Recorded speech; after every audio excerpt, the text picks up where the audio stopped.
نبوت بھی ہیں اور پروردہ آغوش رسالت بھی ہیں، جو امام المشارق والمغارب بھی ہیں اور مظہر العجائب والغرائب بھی ہیں، جو مخزن جود و کرم بھی ہیں اور باب مدینۃ العلم بھی ہیں، جو صاحب اخلاق و کردار بھی ہیں اور عابد شب زندہ دار بھی ہیں، جو امام الاتقیاء بھی ہیں اور سید الاولیاء بھی ہیں، جو مظہر کمالات مصطفیٰ بھی ہیں، جو محبوب احمد مجتبیٰ بھی ہیں، قرآن جن کے ساتھ ہے اور جو قرآن کے ساتھ ہے، جو دلیر، نڈر، بہادر اور جاباز مجاہد بھی ہیں اور چوتھے خلیفہ راشد بھی ہیں، جنہیں دنیا انتہائی ادب کے ساتھ مولا کائنات مولا علی کرم اللہ وجہ الکریم کے نام سے پکارا کرتی ہے، جن کی انقلابی شخصیت ناظرین مسند خلافت پر بھی اخلاق کریمانہ و اقوال حکیمانہ، جہد مسلسل، ہمت و شجاعت، علم و تقوی، کردار و عمل، تدبر و اسلامی سیاست، ایثار و تواضع، استغناء و توکل اور قناعت و سادگی جیسے اعلیٰ ترین اوصاف سے مزین تھی،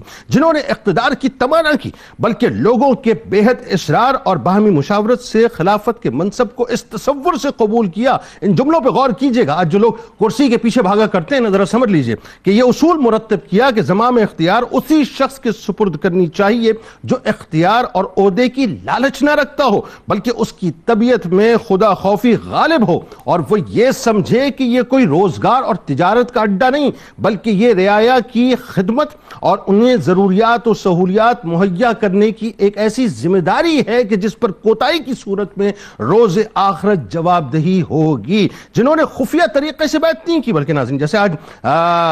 جو بیہائنڈ کلوز ڈورز کا جو تصور ہمارے معاشرے میں بہت زیادہ اٹھ چکا ہے، تو خفیہ طریقے سے آپ نے بیعت نہیں کی بلکہ عوام الناس کی رائے کو اس طرح اہمیت دی کہ لوگوں یہ تمہارا معاملہ ہے، کسی کا اس میں از خود کوئی حق نہیں سوائے یہ کہ جسے تم منتخب کرو۔ ناظرین کرام، سیدنا صدیق اکبر، سیدنا عمر فاروق، سیدنا عثمان غنی رضوان اللہ تعالی علیہم اجمعین کے مشیر خاص رہنے والے مولا کائنات جب خود منصب خلافت سنبھالتے ہیں تو ان کے تاریخی سنہری جملے آج بھی حکمرانوں کے لیے حکمرانی کا اصل منشور پیش کرتے ہوئے نظر آتے ہیں کہ واللہ اگر مجھے 7 اقلیم اس شرط پر دیے جائیں کہ میں ایک چونٹی کے منہ سے جو کا ایک چھلکا چھین لوں تو میں اسے ٹھوکر مار سکتا ہوں لیکن اس حد تک بھی بے عدالتی اور ظلم نہیں کر سکتا۔ ناظرین کرام، امیر المومنین حضرت علی کرم اللہ وجہ الکریم کی خلافت 4 سال 9 ماہ اور تقریباً کچھ دن تک رہی۔ مولا کائنات مولا علی کرم اللہ وجہ الکریم کی خلافت کا دور انتہائی مشکل ترین دور تھا جس میں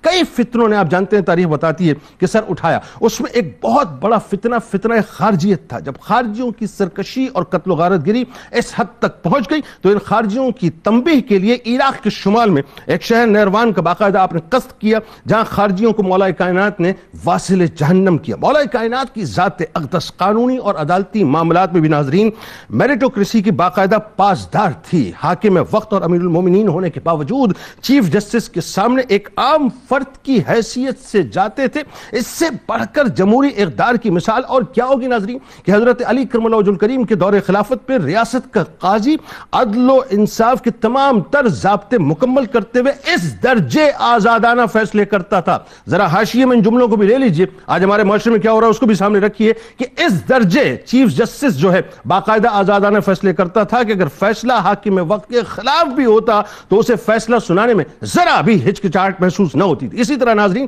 سیدنا عمر فاروق رضی اللہ تعالیٰ عنہ وہ شاندار جملہ جو فرماتے ہیں وہ تاریخ کا حصہ ہے کہ سب سے بڑے یعنی ہم میں سب سے بڑے فیصلہ کرنے والے حضرت علی کرم اللہ وجہ الکریم ہیں۔ پھر ملکی نظم و نسق کے معاملے میں چاہے وہ نجران میں یہودیوں کا بسے رہنا ہو یا گورنرز کی نگرانی ہو یا ان کا کڑا احتساب کا معاملہ ہو، یعنی کسی جگہ پہ آپ نے کمپرومائز نہیں کیا۔ آج جو ہمارے ہم کمپرومائز کرتے ہیں نا اپنے ووٹس کے لیے، اپنی سیٹس کے لیے کہ جی اس کو بھی چھوڑ دو، نہیں، کسی قسم کا کمپرومائز نہیں کیا۔ ریاست کے مفاد میں آپ علیہ السلام نے حضرت عمر فاروق رضی اللہ تعالیٰ عنہ کے اٹھائے گئے تمام تر اقدامات کو جاری رکھا۔ آج ہمارے ہوتا یہ نا صاحب، پچھلی حکومت جو کر کے گئی ہم فوراً ڈسکنٹینیو ڈسکنٹینیو کریں گے چاہے عوام کو اس سے کتنا فائدہ مل رہا ہو، لیکن آپ نے کبھی ڈسکنٹینیو کسی معاملے کو نہیں کیا۔ جنگلات کو ناظرین ریونیو کلیکشن کا باقاعدہ آپ نے سورس بنایا، ٹیکسز وصول کرنے کے لیے آپ علیہ السلام نہایت سخت تھے، لیکن اسی کے ساتھ ساتھ رعایا کی فلاح و بہبود کا بھی خیال کرتے تھے۔ یہ بھی ذہن میں رکھیں، آج ٹیکسز تو ہمارے امپوز ہوتے ہیں لیکن رعایا کی جو ہے وہ اپنا داد رسی نہیں کی جاتی، صاحب کہ لوگ مر رہے ہیں کہ جی رہے ہیں، یعنی ان کے پاس کھانے کو بھی موجود ہے کہ نہیں ہے۔ چنانچہ